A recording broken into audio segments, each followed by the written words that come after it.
Советот на град Скопје изгласа нови 117 членови на управните одбори на јавните претпријатија и установи кои се под ингеренција на градот, за кои пред гласањето до советниците ги доставиле само нивни имиња, но не и биографии. Новите членови на управните одбори беа изгласани со гласовите на владачката ВМРО ДПМН, без да се одговори на барањата на советниците од другите партии, изборот на советниците да се тргне како точка од дневен ред и за нив да се гласат како ќе бидат доставени нивните биографии. Поранешната претседателка на Антикорупцијската комисија и поранешна кандидатка за градоначалник на Центар од редовите на Независни заедно за ваквиот избор на членовите на управните одбори за Телма изјави дека со ваквиот избор повторно се изигрува законот и се враќа времето на старите пракси на имиња од тефтерчињата.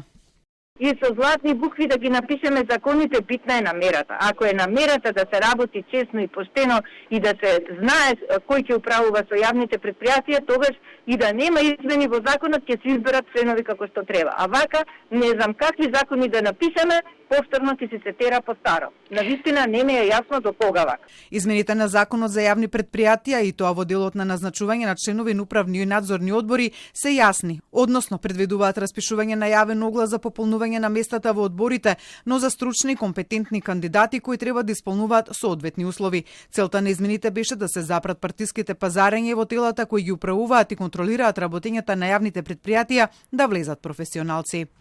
Меѓутоа, законот остава една можност, доколку дојде до разрешување на членовите на управните и надзорните одбори, тогаш градоначалникот да предложи нови кандидати, меѓутоа кои што ќе ги исполнуваат условите. И токму тука е проблемот. Ја гледам два проблема. Зашто сите одеднашка се разрешуваат? Дали на сите баш сега одеднаш им завршува мандатот? Тоа е прашање. Зошто сите баш сега се разрешени? Ивановска вели дека ако градоначалникот веќе се повикува на тој член од законот дека со разрешувањето има право да назначи веде членови, тој треба да убеди јавноста дека тие кандидати ги исполнуваат условите и се компетентни, бидејќи како што вели Ивановска за Телма, така стои во законот. Советничката во град Скопје од редовите на Левица на Фејсбук објави дека на делот од одборниците во управните одбори мандатот им бил истечен уште на 29 декември 2025 година, со што тие и не можеле да бидат разрешени и на нивно место назначени веде одборници. Законот е јасен и предвидува разрешување само при смрт или губење на деловна способност на некој одборник. Ако си поднесе оставка, отсуства од седниците на одборот, отпосле се утврди дека не ги исполнувал условите, добие казна, затвор или прекршочна со забрана за вршење на професија. Сега, откако ќе се разреши некој по овој основ, само тогаш може да се назначи вршител на дејност одборник.